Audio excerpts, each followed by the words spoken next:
ఓం నమో వెంకటేశాయ. కేవలానంద ప్రకాశ పీవలాబోధ వినాశ గోవింద గోవింద. సర్వత్రాస్సే ఖలు విభుగుణైర్వ్యాపకత్వాదిభిస్త్వం కస్మాన్మాతుర్భయయుతమనస్తః ప్రవిష్టశ్చ గర్భే ద్వేధావృత్తిం యది గమయితుం సర్వభూతౌఘయం యే సాక్షాద్ద్రష్టర్యకృతిమహితే పూర్వమావేదితం హి అని సాధకాభిమత సాధనా కలిత సాధనైరహిత సాధనీయామృత రూపధరుడైనటువంటి ఆ శ్రీనివాస పరమాత్మని భక్తిగా భావించుకుంటూ శ్రీశుకుల వారు ఉపదేశం చేసిన శ్రీమద్భాగవత మహాగ్రంథంలోని దశమస్కంధంలోని శ్రీకృష్ణావతార ఘట్టం యొక్క అధ్యయన కార్యక్రమాన్ని మనం ప్రారంభించుకుందాము. యథాప్రకారం ప్రార్థనా శ్లోకాదులను అన్నిటినీ చక్కగా చదువుకుని ఈ కార్యక్రమానికి మంగళాచరణం చేసుకుందాము. శ్రీ గణేశ ప్రార్థనా. నఖేన జిత శుభ్రాంశుం మఖేన హితకామదం ముఖేన హస్తినందేవం సుఖే నమత సాదరం. శ్రీ గురు ప్రార్థనా. గురుర్బ్రహ్మా గురుర్విష్ణు గురుర్దేవో మహేశ్వరః గురుః సాక్షాత్ పరం బ్రహ్మ తస్మై శ్రీ గురవే నమః. శ్రీనివాస ప్రార్థనా. ప్రత్యక్ష విషయాభాయ పరోక్షాఖ్యాననామినే ప్రత్యక్షరూపమానాయ శ్రీనివాసాయ తే నమః. అథ సంకల్పః అస్మాకం ఉపాత్త సమస్త దురిత క్షయ ద్వారా బుద్ధిశుద్ధ్యర్థం విద్యాభివృద్ధ్యర్థం భక్తిజ్ఞానవైరాగ్యాది తదనుకూల సర్వసంపత్సమృద్ధ్యర్థం శ్రీపరమేశ్వర ప్రీత్యర్థం శ్రీమద్భాగవత పాఠం కరిష్యామహే. అస్య శ్రీమద్భాగవత స్తోత్ర మహామంత్రస్య నారద ఋషి బృహతి ఛందః శ్రీకృష్ణ పరమాత్మా దేవత బ్రహ్మబీజం భక్తిశక్తి జ్ఞానవైరాగ్యే కీలకం అస్మాకం శ్రీమద్భగవత్ప్రసాదసిద్ధ్యర్థే పాఠే వినియోగః ధ్యానం నారాయణేన పురుషేణ చ పౌరుషేయం వ్యాసప్రసూతశుకభాషిత పౌరుషేయం సంసారఘోర ఘనధూర్హత పౌరుషేయం వేదాంతమాలపత భాగవతం ఋషేయం. శ్రీ గురుభ్యో నమః. దేవతలు వచ్చారు, స్తుతి చేశారు, వాళ్ళ దారిని వాళ్ళు వెళ్ళారు. అటు దేవతలు ఎదురు చూస్తున్నారు, ఇటు కంసుడు ఎదురు చూస్తున్నాడు, దేవకీ వసుదేవులు చక్కగా ఎదురు చూస్తున్నారు. అలాంటి కాలం రానే వచ్చింది. ఆ కాలం ఎలా వచ్చింది, వచ్చిన తర్వాత ఏం జరిగింది అనే విషయాన్ని 10వ స్కంధంలోని 3వ అధ్యాయంలో శ్రీకృష్ణావతార ఘట్టంలో శ్రీశుకుల వారు చెప్తున్నారు. శ్రీశుక ఉవాచ అథ సర్వగుణోపేతః కాలః పరమశోభనః యర్హ్యేవాజనజన్మర్క్షం శాంతర్క్షగ్రహతారకం. ఆ కాలం రానే వచ్చింది. అథ మంగళమయమైనటువంటి కారణం, మంగళమయమైనటువంటి కాలం రానే వచ్చింది. సర్వగుణోపేతః అన్ని గుణాలతోనూ, కాలం తాలూకు సర్వగుణాలతో కూడినటువంటి, సర్వ మంచి గుణాలతో కూడినటువంటి కాలం రానే వచ్చింది. పరమశోభన చాలా మంచి కాలం, అది అందరికీ మంచి కాలం, ఈవెన్ కంసుడికి కూడా మంచి కాలం. అలాంటి మంచి కాలం వచ్చింది. ఆ రోజు యర్హ్యేవ అజన జన్మ వృక్షం. అజన అంటే పరమాత్మ, జన్మలేని పరమాత్మ. ఆ అజన జన్మలేని పరమాత్మ నుండి జన్మలాగా ధరించినటువంటి వాడు బ్రహ్మ. ఆ బ్రహ్మగారు దేవతగా, ప్రజాపతి గారు దేవతగా కలిగినటువంటి నక్షత్రం రోహిణీ నక్షత్రం అనే నక్షత్రం వచ్చింది. అందువల్ల ఈ నక్షత్రానికి పరమాత్మకి కూడా ఒక సంబంధం ఉంది. ఆ సంబంధం ప్రకారం అజన జన్మర్క్షం ఆ రోజు రోహిణీ నక్షత్రం నడుస్తోంది. శాంతర్క్షగ్రహతారకం. ఆ రోహిణీ నక్షత్రంలో చంద్రుడున్నాడు.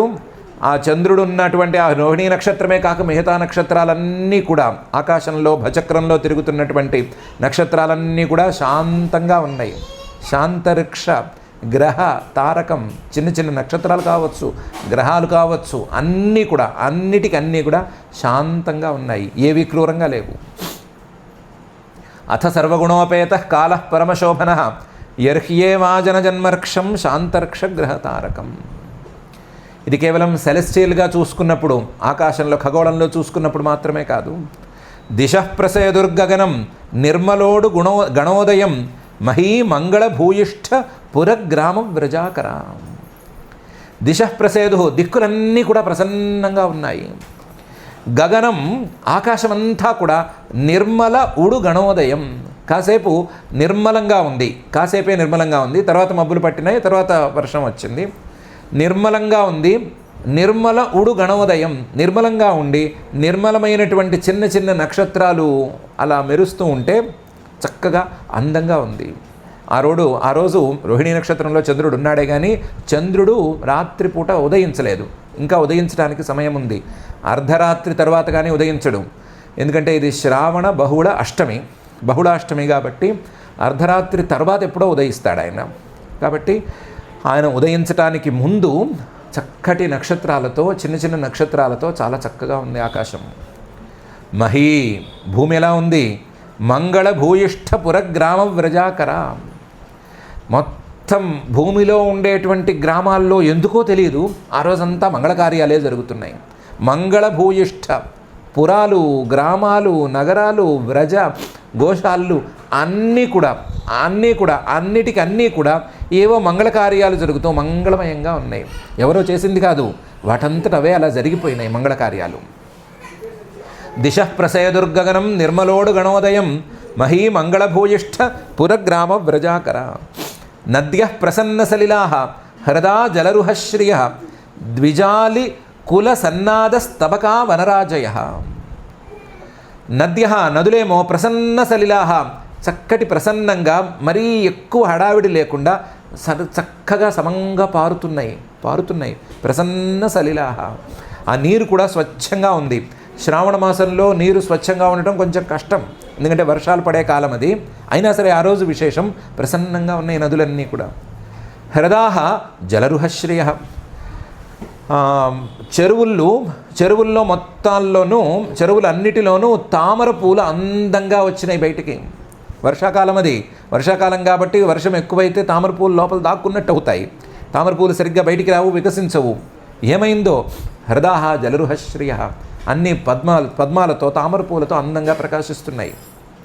ద్విజాలి కుల సన్నాద స్తబకాః వనరాజయః, మొత్తం అడవుల్లో ఉండేటువంటి వృక్షాలు ఇవన్నీ కూడా ద్విజ అలి కుల సన్నాద స్తబకాః, చక్కగా పూలు పూస్తున్నాయి.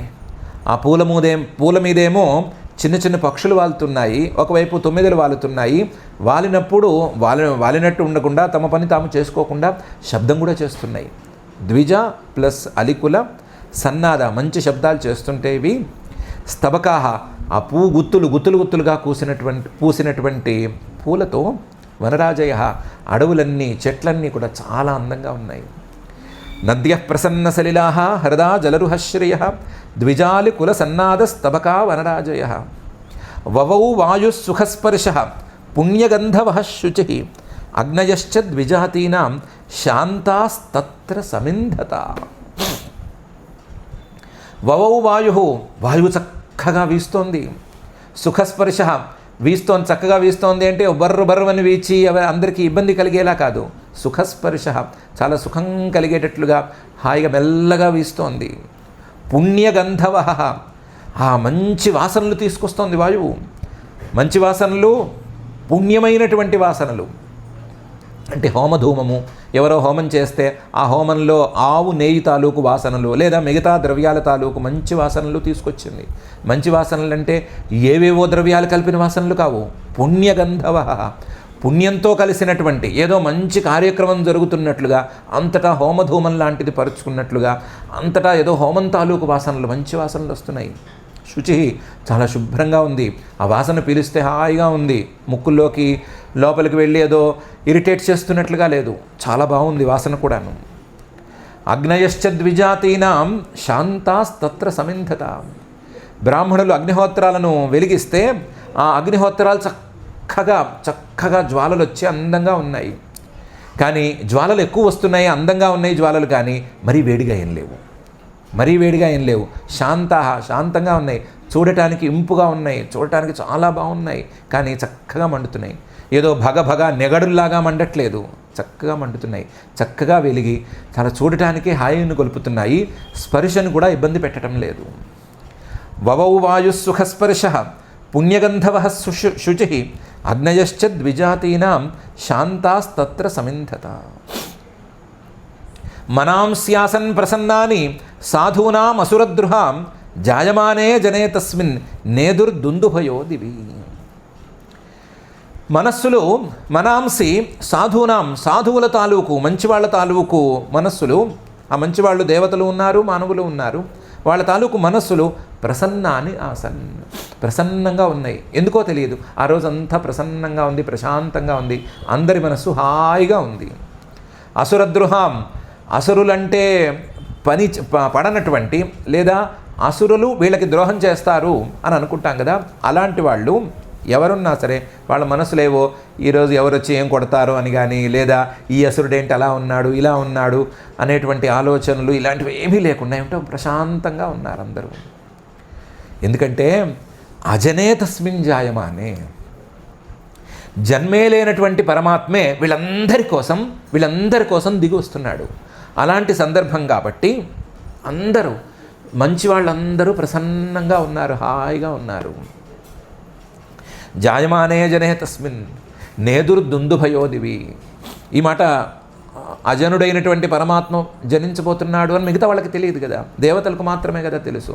అందువల్ల స్వర్గంలో వాళ్ళేమో దుందుభుల మీద దుందుభులు మోగిస్తూ ఉన్నారు. నేదుర్దుందుభయో దివి స్వర్గంలో. మనాంస్యాసన్ ప్రసన్నాని సాధూనాం అసురద్రుహాం జాయమానే జనే తస్మిన్ నేదుర్దుందుభయో దివి. జగుః కిన్నర గంధర్వాః తుష్టువః సిద్ధచారణాః విద్యాధర్యశ్చ ననృతుః అప్సరోభిః సమంతదా. జగుః కిన్నర గంధర్వాః, కిన్నరులు గంధర్వ జాతి వాళ్ళు వీళ్ళందరూ పాటల మీద పాటలు పాడిందే పాడుతున్నారు. తుష్టువ సిద్ధచారణాః, సిద్ధులు చారణులు ఈ జాతి వాళ్ళు స్తుతుల మీద స్తుతులు చేస్తూనే ఉన్నారు. వాళ్ళ పాటలు వీళ్ళు వినిపించుకోవట్లేదు, వీళ్ళ స్తుతులను వాళ్ళు వినటం లేదు, వీళ్ళ స్తుతులు వీళ్ళవే, వాళ్ళ పాటలు వాళ్ళవే, ఎవరి ధోరణుల్లో వాళ్ళు ఉన్నారు. విద్యాధర్యశ్చ నృతుః అప్సరోభిః సమంతదా.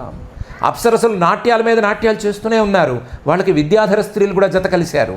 వాళ్ళ పని వాళ్ళది, వాళ్ళు చేసుకుంటూనే ఉన్నారు, సంతోషంతో చేస్తున్నారు, ఎవరో చెప్పగా చేయట్లేదు. విద్యాధర్యశ్చ నృతుః అప్సరోభిః సమంతదా. జగుః కిన్నర గంధర్వాః తుష్టువః సిద్ధచారణాః విద్యాధర్యశ్చ నృతుః అప్సరోభిః సమంతదా. ముముచుర్మునయో దేవాః సుమనాంసి ముదాన్వితాః మందం మందం జలధరాః జగర్జురనుసాగరం. ఈ లోపల దేవతలు ఋషులు వీళ్ళందరూ స్వర్గంలోంచి మరి భగవంతుడు పుట్టబోతుంటే, భగవంతుడు అవతరించబోతుంటే మనం పుష్పవృష్టి కురిపించవద్దా ఆయన పని పైనుంచి పుష్పవృష్టి కురిపించారు. ముముచుః మునయో దేవాః సుమనాంసి పుష్పవృష్టిని కురిపించారు. ముదాన్వితాః వాళ్ళ సంతోషం హద్దులు లేకుండా ఉంది, సంతోషంతో వాళ్ళు పుష్పవృష్టిని కురిపించారు. కానీ ఆ పుష్పవృష్టి యథాతథంగా గనక ఈ చెరసాల్లో పడితే ఇంకేమన్నా ఉందా, ప్రమాదం కదూ. అందువల్ల పుష్పవృష్టి కిందకు వచ్చేసరికి మామూలు వర్షంలాగా మారిపోయింది. అంతవరకు ఆకాశం నిర్మలంగా ఉందనుకున్నాము, నక్షత్రాలు కూడా కనిపిస్తున్నాయి అనుకున్నాము, ఉన్నట్టుండి మేఘాలు వచ్చినాయి. ఆ మేఘాలేవి బడబడబడ దూసుకురాలేదు, ఎక్కడి నుంచి వచ్చినాయో చక్కగా మబ్బులు వచ్చినాయి. వచ్చినవి వచ్చినట్లుగా కొద్దిగా అలాగా తుంపరలాగా వర్షం కురుస్తోంది. మందం మందం జలధరాః జగర్జుః.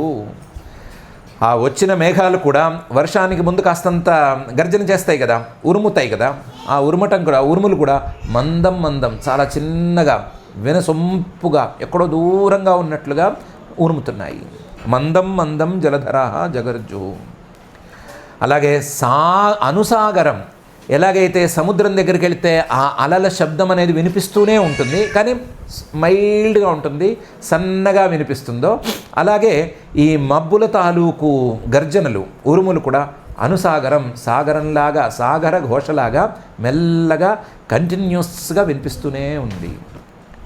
సో పైనుంచి కురిసినటువంటి పుష్పవృష్టి వృష్టిగా మారిపోయింది, ఎవరికి అనుమానం రాలేదు, సన్నటి తుంపర్లాగా పడుతున్నాయి. ముముచుర్మునయో దేవాః సుమనాంసి ముదాన్వితాః మందం మందం జలధరాః జగర్జురనుసాగరం. నిశీథే తమ ఉద్భూతే జాయమానే జనార్దనే దేవక్యాం దేవరూపిణ్యాం విష్ణుః సర్వగుహాశయ ఆవిరాసీద్ యథా ప్రాచ్యాం దిశీందురివ పుష్కలః. ఇలా నడుస్తూ ఉంది. అర్ధరాత్రి అయింది. నిశీథే తమ ఉద్భూతే, ఆ గాఢాంధకారం అన్ని వైపులా వ్యాపించి ఉంది. దాదాపు అందరూ నిద్రల్లోకి జారుకునేటువంటి సమయం. అర్ధరాత్రి 12 అయింది. అదే అష్టమి రోజునైతే కనుక, బహుళాష్టమి రోజు అయితే చంద్రోదయం అయ్యేటువంటి సమయం అది వచ్చింది. నిశీథే తమ ఉద్భూతే. అప్పుడు జనార్దనుడు జనాల తాలూకు కష్టాలన్నిటినీ పోగొట్టేటువంటి వాడు ఆ శ్రీహరి జాయమానే అవతరించబోతున్నాడు. జాయమానే జనార్దనే దేవక్యాం దేవరూపిణ్యాం, దేవతలకు ప్రతీకగా ఉండేటువంటి దేవకి ఆవిడ, దేవమాత, అదితి యొక్క రూపాంతరం, అదితి యొక్క జన్మాంతరం ఆవిడ. అలాంటి దేవరూపిణ్యాం దేవక్యాం విష్ణువు, శ్రీమన్మహావిష్ణువు. ఎలాంటి మహావిష్ణువు? వ్యాపకుడు, అన్ని చోట్ల ఉండేవాడు. అన్ని చోట్ల ఉండేవాడే ఒక చోట నుంచి రాబోతున్నాడు.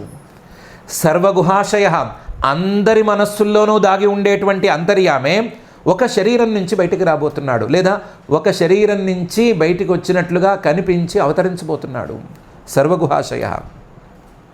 అలాంటి సమయంలో నిశీథే తమ ఉద్భూతే ఆవిరాసీత్, అలాంటి అంధకారంగా మొత్తం చుట్టూ చీకట్లు అలముకున్నటువంటి ఆ సమయంలో, సన్నగా వాన కురుస్తున్న వేళలో, ఎక్కడో చిన్న చిన్న ఉరుములు వినిపిస్తున్నటువంటి వేళలో సాగర ఘోష లాంటి శబ్దం మొత్తం అంతటా వినిపిస్తున్న వేళలో, దాదాపు అందరూ కూడా నిద్రలలోకి జారుకుంటున్నటువంటి వేళలో ఆవిరాసీత్, ఆయన అవతరించాడు.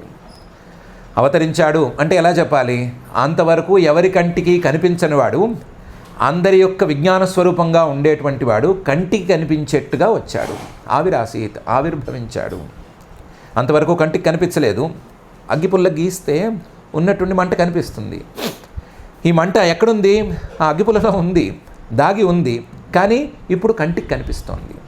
ఇంతకుముందు అవ్యక్తంగా ఉండేటువంటి ఆ అగ్గి ఇప్పుడు బయటికి కనిపిస్తున్నట్లుగా, అవ్యక్తంగా అందరి మనస్సుల్లోనూ ఉండేటువంటి అంతర్యామి, అసలు మొత్తం అంతా వ్యాపించి ఉన్నటువంటి ఆ శ్రీమన్మహావిష్ణువు, వ్యాపకుడైనటువంటి ఆ పరమాత్మ ఆవిరాసీత్, ఒక్కసారి ఆవిర్భవించాడు.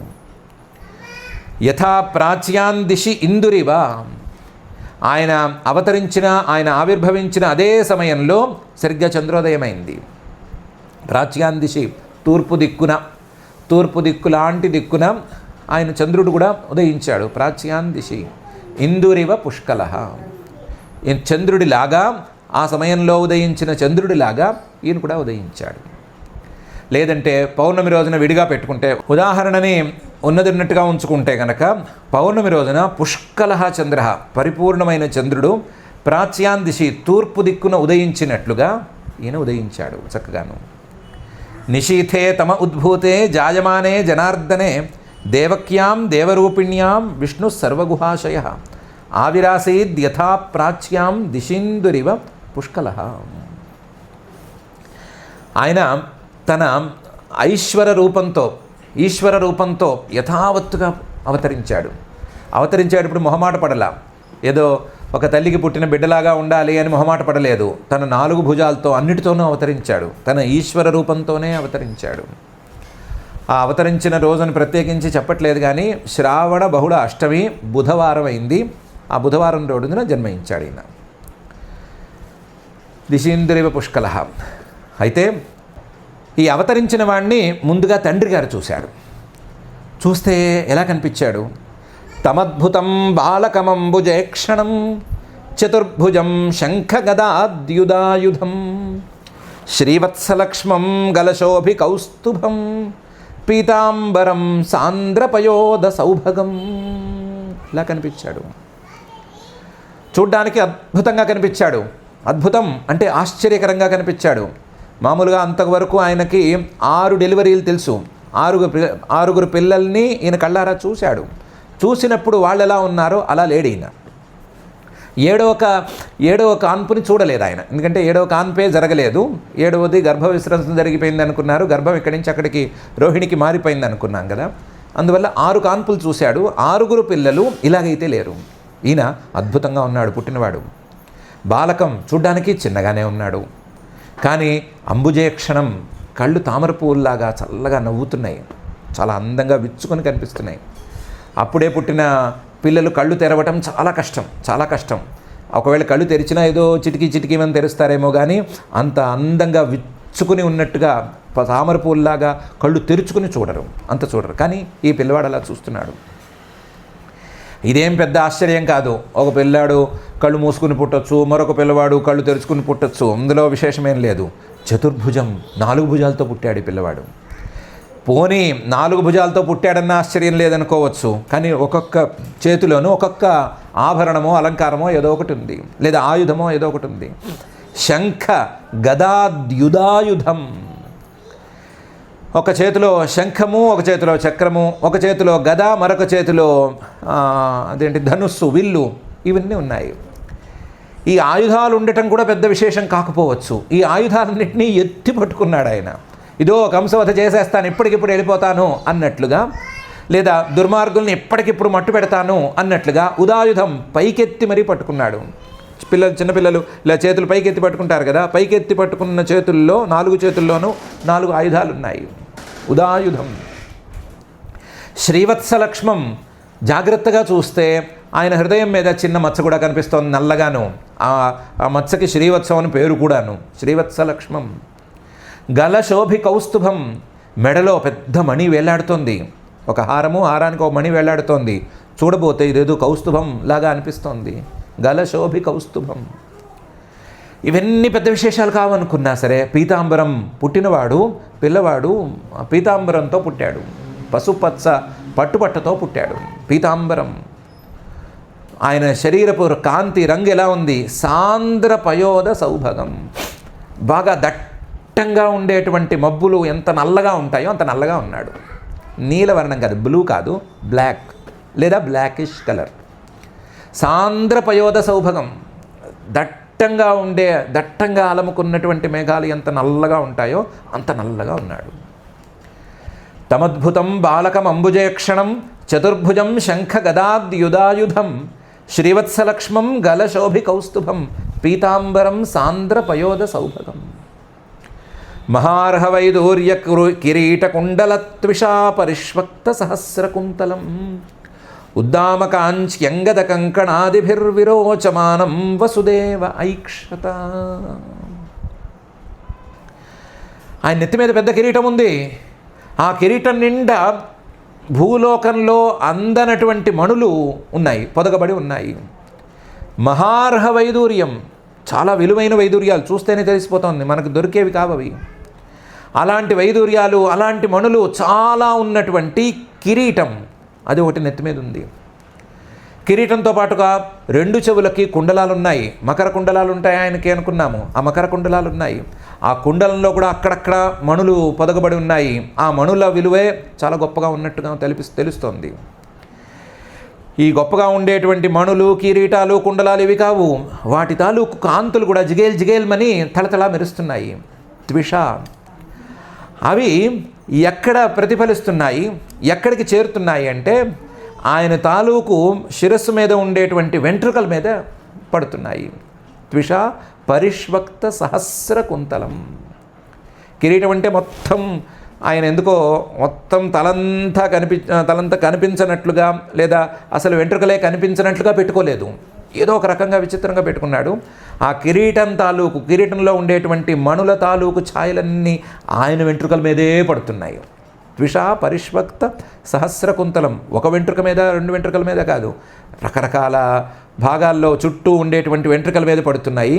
ఈ వెంట్రుకలు ఇవి జిగేల్మని ఇవి మెరుస్తున్నాయి మణుల కాంతులతో, మణులు వాటి సహజ కాంతితో అవి మెరుస్తున్నాయి. జాగ్రత్తగా చూస్తే ఉద్దామకాంచి, చాలా గొప్ప చెప్పుకోదగ్గ వడ్డాణం లాంటిది ఒకటి కట్టుకున్నాడు. మొలత్రాడే, బంగారు మొలత్రాడు కట్టుకున్నాడు, అది కూడా చాలా గొప్పగా ఉంది. అంగద కంకణాదిభి, ఇది కాక చేతులకు పెట్టుకునేవి, భుజాలకు పెట్టుకునేవి, కంకణాలు ముందు చేతులకు వేసుకునేవి, ఇవన్నీ కూడా చాలా ఉన్నాయి. ఆయన ఆభరణాలన్నీ కూడా చాలా గొప్పగా వెలుగుతున్నాయి. ఆయన ఆభరణాలతో ఆయన విరోచమానం, చక్కగా వెలుగుతున్నాడు, విరోచమానం. అలా వెలుగు లీనుతున్నటువంటి ఆ బాలకుడిని, ఆ పరమాత్మని వసుదేవ ఐక్షత, వసుదేవుడు చూశాడు. మహార్హ వైదూర్య కిరీట కుండల త్విష పరిష్వక్త సహస్రకుంతలం ఉద్దామ కాంచ్యంగద కంకణాదిభి విరోచమానం వసుదేవ ఐక్షత. చూసినవాడు చూసినట్లే అలా కళ్ళు తెరుచు కూర్చున్నాడు, నోరు కూడా తెరవలేదు, కళ్ళు ఇలా తెరుచుకుని చూస్తూ కూర్చున్నాడు వసుదేవుడు. సవిస్మయోత్ఫుల్ల విలోచనోహరిం సుతం విలోక్యానకదుందుభిస్తదా కృష్ణావతారోత్సవ సంభ్రమోస్పృశత్ ముదా ద్విజేభ్యోయుతమాప్లుతో గవాం. సహ విస్మయోత్ఫుల్ల లోచన, ఆశ్చర్యంతో ఇలాంటి పిల్లవాడు పుట్టడం ఏంటి, శ్రీమన్నారాయణుడి తాలూకు లక్షణాలన్నీ పిల్లవాడిలో ఉండటం ఏంటి అని ఆశ్చర్యంతో నిండిపోయి, ఆ ఆశ్చర్యం లోపల మనసులో చాలక కళ్ళలోంచి బయటపడిపోతే ఆ కళ్ళు ఇంత లావును విచ్చుకుంటే ఉత్ఫుల్ల విలోచన, తామర పువ్వులాగా ఇంతంత కళ్ళేసుకుని చూశాడు పిల్లవాడిని. విలోచన హరిం సుతం, పుట్టినవాడు శ్రీహరే, నా కొడుకుగా ఉన్నవాడు శ్రీహరే అని తేల్చుకుని విలోక్య ఒకసారి పైకి కిందకి తేరిపార చూసుకున్నాడు. ఈయనేనా పిల్లవాడు, ఈయనేనా శ్రీహరి లక్షణాలతో ఉన్నవాడు, ఈయనవేనా ఈ ఆభరణాలు, ఇదేనా కౌస్తుభం, ఇదేనా శ్రీవత్సం అని అన్నిటినీ విలోక్య విశేషేణ లోకరం కృత్వ ఒక్కొక్క అంశాన్ని పట్టి చూసుకున్నాడు. అలా చూసేటువంటి యోగ్యత ఈయనకుంది కాబట్టే ఈయన పుట్టినప్పుడు పైనుంచి ఆనకాలు దుందుభులు మోగినాయి అని చెప్పుకున్నాం కదా, అందువల్ల ఈయనకి ఆనక దుందుభి అని పేరుంది అనుకున్నాం కదా. శ్రీహరిని పుట్టినప్పుడు శ్రీహరిగా గుర్తించగలిగినటువంటి యోగ్యత ఉంది ఈయనకి, అందువల్లే ఈయనకి ఆనకదుందుభి అని పేరు. అలాంటి ఆనకదుందుభి వసుదేవుడు జాగ్రత్తగా చూశాడు, తేరిపార చూసుకున్నాడు. తదా మొత్తం ఆ సమయాన్ని ఇలా వెచ్చించి ఇలా చూస్తూ కూర్చుంటే ఎక్కడవుతుంది, ఈ పుణ్యకాలం దాటిపోతోంది. పుణ్యకాలం పిల్లవాడో లేదా పిల్లో పుట్టినప్పుడు పుట్టిన దగ్గర నుంచి 2 గడియలు అంటే 48 నిమిషాల వరకు లేదా 1.5 గడియ, అరగంట సుమారుగా పుణ్యకాలం, మహాపుణ్యకాలం, సంక్రాంతి లాంటి మహాపుణ్యకాలం ఇది. ఈ పుణ్యకాలాన్ని వ్యర్థం చేయకూడదు, స్నానం చేయాలి, స్నానం చేసి దాన ధర్మాలు చేయాలి అని అనుకున్నాడు.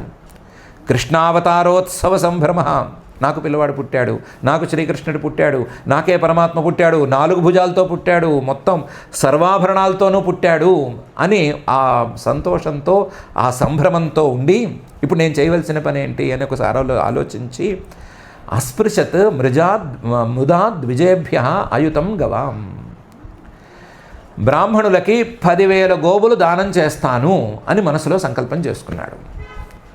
ఎందుకు సంకల్పం చేసుకున్నాడు అంటే సుమారుగా ఈయనకి చేతులకి కాళ్ళకి సంకెళ్ళు వేసి చెరసాల్లో కట్టి పెట్టారు. ఏదో స్నానాలకి పానాలకి అలాంటి వాటికి వెళ్ళేందుకు వీలుగా పెట్టారే తప్ప దాన్ని మించి దాన ధర్మాలు చేయగలిగిన పరిస్థితి ఆయనకి లేదు. బ్రాహ్మణుల్ని ఒక్కడిని పిలిచినా సరే గోలగోల అయిపోతుంది, వ్యవహారం కంసుల దాకా చేరిపోతుంది.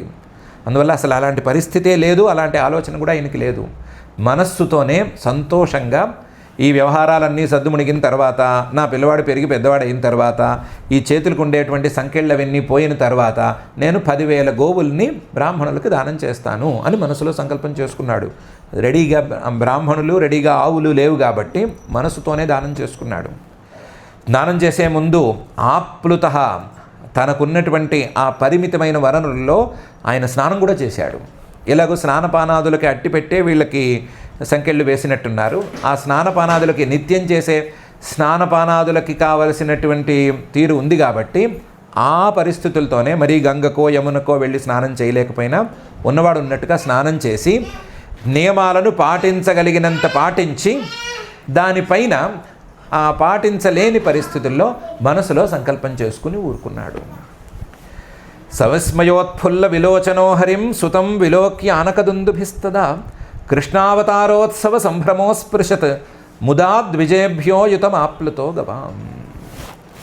పిల్లవాడిని పట్టి చూసుకున్న తర్వాత, స్నానం చేసిన తర్వాత, బ్రాహ్మణులకి 10,000 గోవులు దానం చేస్తాను అని మనసులో సంకల్పం చేసిన తర్వాత ఈయనకి అసలు నోట మాట అనేది వచ్చింది.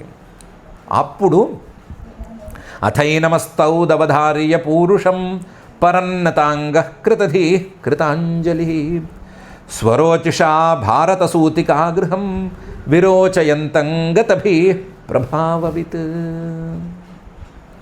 అథ అప్పుడు చేయవలసిన పనులన్నీ చేసి ఏనం అస్తౌత్ పుట్టినటువంటి పిల్లవాడిని స్తుతి చేయడం ప్రారంభించాడు. నోరు తెరిచాడు. నోరు తెరిచే ముందు మరొకసారి జాగ్రత్తగా చూసుకున్నాడు. అవధార్య చూసి నిర్ణయించుకున్నాడు. ఈయన పూరుషం పరం, ఈయన పరమ పురుషుడు అని నిర్ణయించుకున్నాడు. నిర్ణయించుకుని నతాంగ, ఈయన నా పిల్లవాడు అనుకోవటమే తప్పు, ఈయనకి మనం దండం పెట్టుకోవటమే చేయగలిగిన పని అని ఒళ్ళంతా వంచి నతాంగ కృతధీహి, శుద్ధమైన బుద్ధితోనే ఈయన్ని ఆలోచించాలి, మన పిల్లవాడు అనేటువంటి ఆలోచన ఈయన మీద చేయకూడదు అని అనుకున్నాడు. అనుకుని కృతాంజలి, రెండు చేతులు జోడించి దండం పెట్టి ఆయనతో స్తుతి మాటలు మొదలుపెట్టాడు, స్తుతి వాక్యాలు మొదలుపెట్టాడు.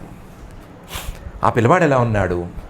స్వరోచిష సూతికాగ్రహం విరోచయంతం, తన కాంతులతో సూతికాగ్రహం అంటే లేబర్ రూమ్ అనాలి మామూలు భాషలో అయితేను, ఇది లేబర్ రూమ్ కాదు మరీను, కానీ అక్కడే డెలివరీ జరిగింది లేదా అక్కడే ఈయన అవతరించాడు, అలాంటి గృహం. ఆ గృహాన్ని తన వెలుగులతో మొత్తం నింపేశాడు. ఆయన వెలుగులకి మొత్తం ఆ రూమంతా కూడా వెలుగులతో నిండిపోయింది. స్వరోచిష సూతికాగ్రహం విరోచయంతం. ఇంత వెలుగులతో నిండి ఉంటే బయట కాపలాదారులు కానీ మరొకళ్ళు కానీ లేదా గూఢచారులు కానీ ఎవరైనా చూస్తే ఈ వార్తను గనక కంసుడికి చేరవేస్తే మహాప్రమాదం అని పాపం వసుదేవుడికి తెలుసు. కానీ భయపడలేదు. గతభీహి, ఏమాత్రం భయపడలేదు. ఎందుకంటే ప్రభావవిత్, పుట్టినప్పుడే 4 చేతులతో పుట్టి, పుట్టినప్పుడే 4 చేతులతో 4 ఆయుధాలు తెచ్చుకుని, పుట్టినప్పుడే ఆయుధాలని ఎత్తి పట్టుకుని మొత్తం మొలత్రాడుతో సహా బంగారంతో పీతాంబరంతో దిగినవాడు వెలుగులతో నింపితే మాత్రం ప్రమాదం ఏముంటుంది? తర్వాత ఏం జరగాలో ఆయన చూసుకోలేకపోయాడా? ఆయన ప్రభావం మనకు తెలియకపోయిందా? కాబట్టి ప్రభావవంతుడు ఆయనే ఉండగా ఆయనే వెలుగులతో నింపేస్తుంటే, ఆయనే అందరికీ తెలియని పోనీ అన్నట్లుంటే మనకేంటి బాధ అని అనుకున్నాడు. అనుకుని అసలు భయాన్ని మనసులోకి జొరబడనివ్వలేదు. భారత ఓ పరీక్షిత్తు, ఆ సమయంలో వసుదేవుడు చాలా చాలా చాలా చాలా తెలివిగా విజ్ఞానవంతంగా ఆలోచించాడు. ఆలోచించే మాటల్ని మొదలుపెట్టాడు. అథైనమస్తౌ దవధార్య పూరుషం పరన్నతాంగ కృతధీ కృతాంజలి స్వరోచిషా భారత సూతికాగృహం విరోచయంతం గతభీ ప్రభావవిత్. ఏమని స్తుతివాక్యాలు పలికాడు? వసుదేవ ఉవాచ విదితోసి భవాన్ సాక్షాత్ పురుష ప్రకృతే పరః కేవలానుభవానంద స్వరూప సర్వబుద్ధిదృక్ అని మొదలుపెట్టాడు. నువ్వు నాకు కొడుకుగా అవతరించావు, పుట్టావు, 4 భుజాలతో పుట్టావు, చాలా సంతోషం. ఈ మాటలు ఏం మాట్లాడలేదు. ఏం మాట్లాడాడు? విదితోసి, ఈరోజు నా కంటికి కనిపించావయ్యా నువ్వు, లేదా ఈరోజు నా మనసుకు నువ్వు అందావయ్యా, లేదా ఈరోజు నా మనసులో రేగేటువంటి జ్ఞానానికి నువ్వు విషయంగా మారావయ్యా. విదితోసి, భవాన్ నువ్వు సాక్షాత్ పురుష, నీవే అసలు సిసలు పురుషుడివి, లేదా సాక్షాత్ విదితోసి, ప్రత్యక్షంగా నా కంటికి కనిపించావు. ప్రత్యక్షంగా నువ్వు కంటికి కనిపించటం అనేది మామూలుగా జరిగే పని కాదు. ఎందుకంటే త్వం పురుష ప్రకృతే పరః, ప్రకృతి కంటే భిన్నంగా, ప్రకృతి కంటే పై స్థాయిలో ఉండేటువంటి పురుషుడివి. కంటికి కనిపించింది అంటే అది ప్రకృతి తాలూకు పరిణామం అవ్వాలి, లేదా ప్రకృతి తాలూకు పరిణామంతో కలగలసినదైనా అవ్వాలి. కానీ నువ్వు అలాంటి వాడివి కావే. ప్రకృతి పరిణామానివి కావు, ప్రకృతి పరిణామంతో కలగలిసిన వాడివి కావు. అయినా సరే ఈరోజు నా కంటికి కనిపించావు. నీవు ప్రకృతితో సంబంధం లేని, ప్రకృతి పరిణామంతో కలగలవనటువంటి కేవల అనుభవ ఆనంద స్వరూప. కేవలం అంటే ప్రకృతితో సంబంధం లేనటువంటి అనుభవం విజ్ఞానము, అలాగే ఆనందం అనేటువంటిది, ఈ 2 స్వరూపంగా కలిగిన వాడివి. ఈ 2 నీ యొక్క రూపాలు. ఇలాంటి రూపాలతో నువ్వు కంటికి కనిపించడం అనేది జరిగే పనే కాదు, జరగదు. అది సర్వబుద్ధి దృక్, అందరి తాలూకు బుద్ధుల్లో, అందరి తాలూకు మనస్సుల్లో రేగేటువంటి జ్ఞానాలకు సాక్షిగా ఉండేవాడివి నువ్వు. నువ్వు అందరినీ చూడవలసిందే తప్ప నిన్ను కళ్ళతో చూడగలగటం అనేది ఎవరి వల్ల కాదు. ఎప్పుడైనా సరే ఒక జ్ఞానంతో విషయాన్ని చూస్తాము, అంతేగాని విషయంతో జ్ఞానం చూస్తామా? చూడలేం కదా. ఆ జ్ఞానాన్ని మళ్ళీ చూస్తామా? చూడలేం కదా. అలాగే సర్వబుద్ధి దృక్, అన్ని బుద్ధుల తాలూకు సాక్షివిగా ఉండేటువంటి నువ్వు కంటికి కనిపించడం అనేది జరగదు. కానీ ఈరోజు విదితోసి భవాన్ సాక్షాత్, ఈరోజు నా కంటికి కనిపించావయ్యా అని మొదలుపెట్టాడు. నువ్వు పుత్రుడివి అనట్లేదు, నువ్వు అసలు సిసలు ఆనందస్వరూపుడివి, అసలు సిసలు జ్ఞానస్వరూపుడివి. జ్ఞానం అనేది ఎప్పుడూ వెలిగిస్తూ ఉండాలి, కానీ మరొక జ్ఞానంతో తెలుసుకోవడానికి వీలుగా ఉండకూడదు. కానీ నువ్వు నాకు ఆ నియమాన్ని కూడా ఉల్లంఘించి మరి కంటికి కనిపించావు. విదితోసి భవాన్ సాక్షాత్ పురుష ప్రకృతే పరః కేవలానుభవానంద స్వరూప సర్వబుద్ధి దృక్. సైవ స్వప్రకృత్యేదం సృష్ట్వాగ్రే త్రిగుణాత్మకం తదను త్వం హ్యప్రవిష్ట ఇవ భావ్యసే. సైవ కేవలానంద అనుభవానంద స్వరూపంలో ఉండేటువంటి నువ్వే స్వప్రకృత్యా నీ తాలూకు ప్రకృతితో, నీ చెప్పు చేతల్లో ఉండేటువంటి మాయతో ఇదం సృష్ట్వా, ఈ సృష్టి మొత్తాన్ని సృష్టి చేసి, లేదా ఈ ప్రపంచం మొత్తాన్ని సృష్టి చేసి, అగ్రే సృష్టి కంటే ముందే ఉంటూ త్రిగుణాత్మకంగా ఉండేటువంటి సృష్టిని మొత్తాన్ని చేసి తదను త్వం ప్రవిష్ట, ఆ తర్వాత సృష్టి చేసిన తర్వాత త్వం ప్రవిష్ట, నువ్వు అందులోకి ప్రవేశిస్తున్నావు అంటే అప్రవిష్ట, నువ్వు ప్రవేశించడానికి వీల్లేదు. ఎందుకు వీల్లేదు? నువ్వు దానికంటే ముందే ఉన్నావు కదా, దానికంటే ముందే ఉన్నావు, దానిలో కూడా నిండి ఉన్నావు, వ్యాపకంగా ఉన్నావు. వ్యాపకంగా ఉండేటువంటి నువ్వు కొత్తగా ప్రవేశించడం అనేది ఎలా జరుగుతుంది? కాబట్టి నువ్వేం ప్రవేశించడం లేదు, ప్రవిష్ట ఇవ భావ్యసే, నువ్వు ప్రవేశించినట్లుగా కనిపిస్తున్నావు. సృష్టి మొత్తాన్ని ఒక యూనిట్గా తీసుకున్నా సరే, ఆ సృష్టి మొత్తాన్ని చేసి ఆ సృష్టిలోకి నువ్వు ప్రవేశిస్తున్నట్లుగా ఉన్నావు. తత్సృష్ట్వా తదేవాను ప్రావిశత్ అని ఈ అభిప్రాయంతోనే శృతి కూడా చెప్తోంది. అలాగే ఈ చతుర్భుజ రూపాన్ని కూడా సృష్టి చేసి ఆ సృష్టి చేసిన రూపంలోకి నువ్వు ప్రవేశించినట్లుగా కనిపిస్తున్నావు. స ఏవ స్వప్రకృత్యేదం సృష్ట్వాగ్రే త్రిగుణాత్మకం తదను త్వం ప్రవిష్ట ఇవ భావ్యసే. అది దృష్టాంతం చెప్పుకోవాలి అంటే కొంచెం సంక్లిష్టమైన దృష్టాంతమే చెప్పుకోవాలి. యథేమే అవికృతాభావాః తథా తే వికృతైః సహ నానావీర్యాః పృథగ్భూతాః విరాజం జనయంతి. సంక్లిష్టమైన ఉదాహరణ ఇందులో దొరుకుతుంది, వేరే దొరకదు. విరాజం అంటే బ్రహ్మాండం మొత్తం అని తీసుకుందాం.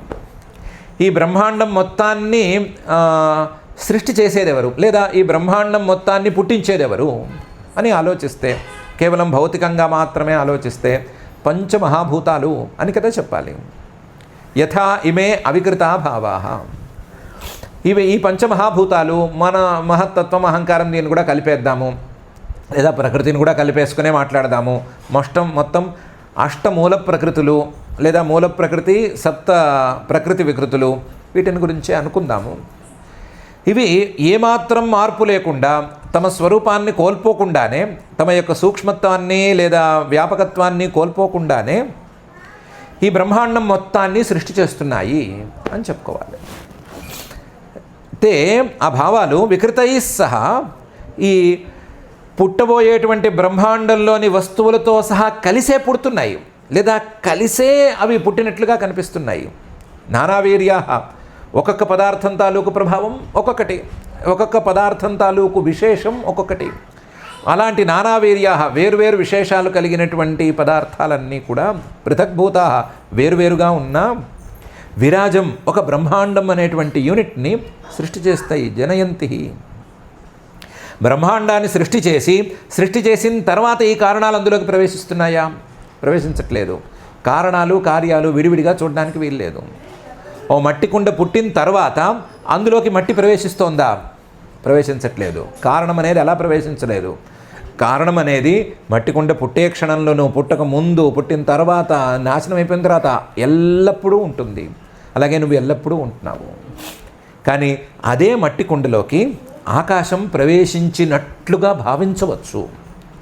ప్రవేశించినట్లుగా భావించటం అంటే అంతకుముందు అక్కడే ఉన్నటువంటి ఆకాశం చుట్టూ మట్టి కుండ అనేటువంటి ఆవరణ వచ్చేసరికి కొత్తగా అందులోకి ప్రవేశించినట్లుగా అనిపిస్తుంది. అప్రవిష్టహేవ ప్రవిష్ట ఇవ భావ్యసే. ఈ సృష్టి ఇదంతా జరుగుతూ ఉండగానే ఆ సృష్టిలోకి కొత్తగా నువ్వు ప్రవేశించినట్లు అనుకోవాలి. లేదా ఒక శరీరం అనేది పుట్టిన తర్వాత ఆ శరీరంలోకి నువ్వు ప్రవేశించినట్లు అనుకోవాలి అన్నట్లే ఉంది. అంతే తప్ప ఈ చతుర్భుజ రూపాన్ని ధరించి ఇందులోకి ప్రవేశించి నువ్వు నా ముందు కనిపించావు అని నేను చెప్పకూడదు అని వసుదేవుల వారు అన్నారు. యథేమే అవికృతాభావాః తథా తే వికృతైః సహ నానావీర్యాః పృథగ్భూతాః విరాజం జనయంతి. సన్నిపత్య సముత్పాద్య దృశ్యంతే అనుగత ఇవ ప్రాగేవ విద్యమానత్వాత్ న తేషామిహ సంభవః. పోనీ ఒక పని చేద్దాము. ఈ పంచమహాభూతాలు ఇవన్నీ కనిపించేటువంటి వస్తువులతో సహా కలిసి పుడుతున్నాయని అనుకుందాము. అలా అనుకుందామా? కుదరదు. ఎందుకంటే సన్నిపత్య ఇవన్నీ కలుస్తున్నాయి, సముత్పాద్య పుట్టిస్తున్నాయి, అవి పుట్టట్లేదు. దృశ్యంతే అనుగత ఇవ అందులోకి ప్రవేశిస్తున్నట్లుగా అనిపిస్తున్నాయి కానీ అందులోకి ప్రవేశించట్లేదు. వాటి తాలూకు మార్పులే అవి. ప్రాగేవ విద్యమానత్వాత్ ఈ సృష్టిలోని పదార్థాలకు ముందే ఆ కారణాలు ఉన్నాయి కదా. సృష్టి మొత్తాన్ని తీసుకుంటే ఈ పదార్థాలతో సహా అన్నిటినీ తీసుకుంటే వీటన్నిటికీ ముందే పరమాత్మ ఉన్నాడు కదా. ప్రాగేవ విద్యమానత్వాత్ న తేషామిహ సంభవః. ఈ పంచమహాభూతాలు లాంటి సూక్ష్మభూతాలు కొత్తగా ఏం పుట్టడం లేదు, అవి పుట్టిస్తున్నాయి. అలాగే పరమాత్మ కూడా ప్రాగేవ విద్యమానత్వాత్ ముందే ఉన్నాడు కాబట్టి కొత్తగా పుట్టడం లేదు, పుట్టినట్లు అనిపిస్తున్నాడు. కొత్తగా పుట్టింది శరీరం మాత్రమే, కొత్తగా బయటకు వచ్చింది శరీరం మాత్రమే. ఆ శరీరంలోకి ఈయన ప్రవేశించడం కూడా కొత్తగా ఏం జరగలేదు, ఏమీ కొత్త లేదు. ఆయన విషయంలో ఏది కొత్త లేదు. ఆయన శాశ్వతుడు కాబట్టి అన్నీ జరిగేవే. మన దృష్టే కొత్తగా మారుతుంది. మన దృష్టిని బట్టి ఆయన్ని అలా అనుకోవటం అనేది జరుగుతోంది. సన్నిపత్య సముత్పాద్య దృశ్యంతేనుగత ఇవ ప్రాగేవ విద్యమానత్వాత్ న తేషామిహ సంభవః అని వసుదేవుల వారు అన్నారు. ఇంకా కూడా పెద్ద పెద్ద శ్లోకాల్లో చాలా మాటలు అనబోతున్నాడు. ఆ తర్వాత దేవకీదేవి పాపం ఆవిడ కళ్ళు తెరిచి పిల్లవాడిని చూసి ఆవిడ కొన్ని మాటలు చెప్పబోతోంది. తర్వాత వీళ్ళిద్దరిని చూసి పరమాత్మ కొన్ని మాటలు చెప్పబోతున్నాడు. ఆ తర్వాత వసుదేవుడు కొన్ని మాటలు ఆయనతో అనబోతున్నాడు. ఆ తర్వాత జరగవలసిందేదో పైన జరగవలసిందేదో దాన్ని ఈ తండ్రి కొడుకులు ఇద్దరూ కలిసి చూడబోతున్నారు. ఇది పైన కథాక్రమం. దాన్ని యథాసౌకర్యంగా మనం చూసుకుందాము. చూసుకునేటప్పుడు కృష్ణావతార సమయాన్ని మనసులో ఉంచుకుని మనం అంత అదృష్టవంతులం కాము. మరి శ్రావణ బహుళ అష్టమి రోజున ఈ కృష్ణావతార ఘట్టాన్ని మనం చెప్పుకోలేకపోయాము. మనకి ఎలా సమయం అమరలేదు. ఈ విధంగా చూస్తే మనకు భగవంతుడి యొక్క అనుగ్రహం అలా విధంగా లేదు. కానీ ఏ రోజుంటే ఆ రోజే కాల పరమశోభన.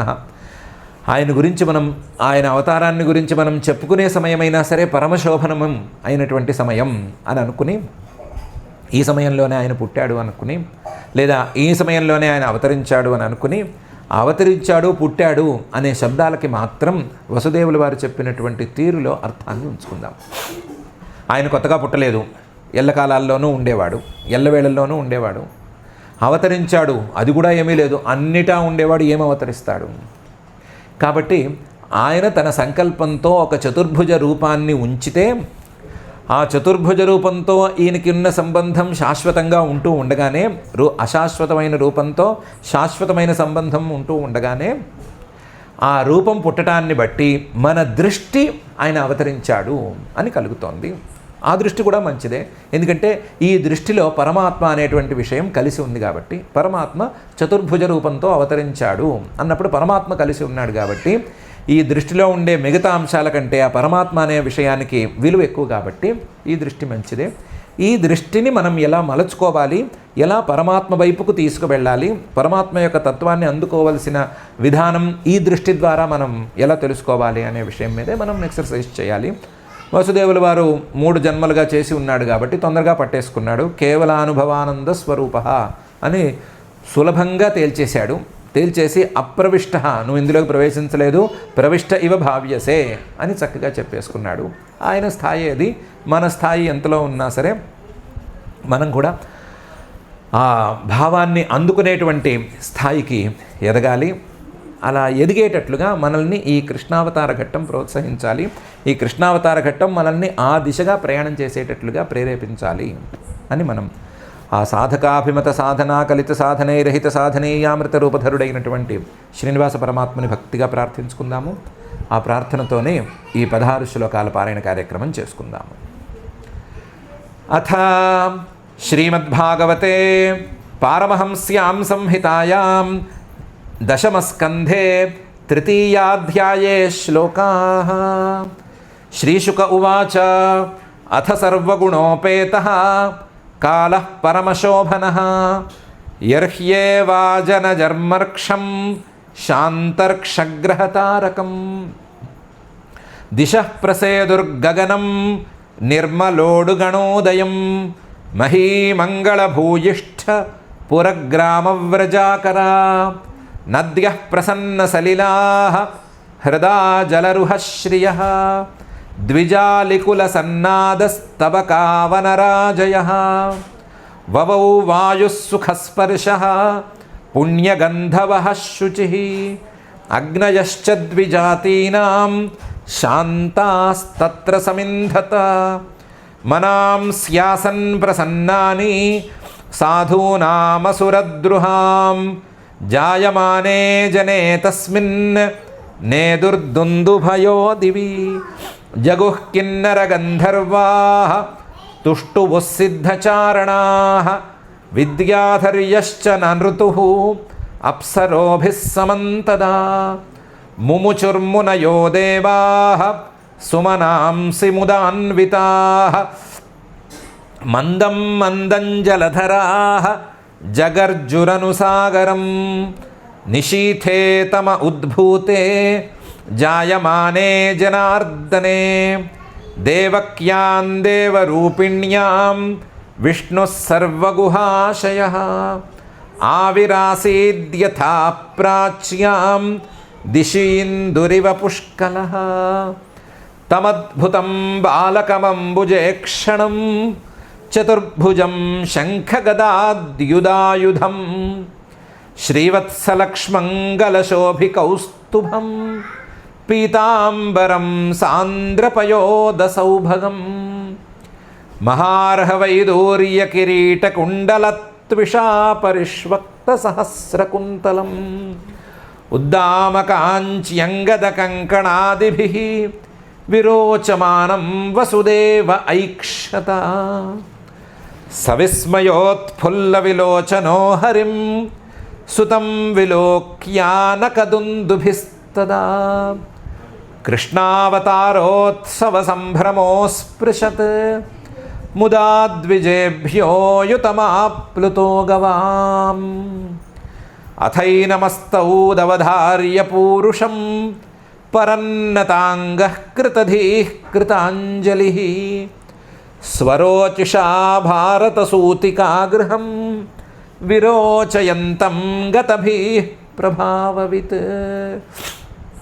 వసుదేవ ఉవాచ విదితోసి భవాన్ సాక్షాత్ పురుషః ప్రకృతేః పరః కేవలానుభవానంద స్వరూపः సర్వబుద్ధిదృక్ స ఏవ స్వప్రకృత్యేదం సృష్ట్వాగ్రే త్రిగుణాత్మకం తదనుత్వం హ్యప్రవిష్టః ప్రవిష్ట ఇవ భావ్యసే యథేమే వికృతా భావాః తథా తే వికృతైః సహ నానావీర్యాః పృథగ్భూతాః విరాజంజనయంతి సన్నిపత్య సముత్పాద్య దృశ్యంతేనుగతా ఇవ ప్రాగేవ విద్యమానత్వాత్ న తేషామిహ సంభవః.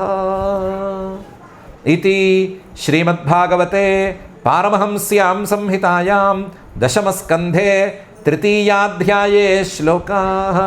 అథ క్షమా ప్రార్థనా యదక్షరపదభ్రష్టం మాత్రాహీనం చ యద్భవేత్ తత్సర్వం క్షమ్యతాం దేవ నారాయణ నమోऽస్తు తే. అథ భగవత్సమర్పణం కాయేన వాచా మనసేంద్రియైర్వా బుద్ధ్యాత్మనా వా ప్రకృతే స్వభావాత్ కరోమి యద్యత్ సకలం పరస్మై నారాయణాయేతి సమర్పయామి. అథ లోకక్షేమ ప్రార్థనా సర్వే భవంతు సుఖినః సర్వే సంతు నిరామయాః సర్వే భద్రాణి పశ్యంతు మా కశ్చిద్ దుఃఖభాగ్ భవేత్. అథ మంగళం శ్రియఃకాంతాయ కళ్యాణ నిధయే నిధయేర్థినాం శ్రీవేంకట నివాసాయ శ్రీనివాసాయ మంగళం.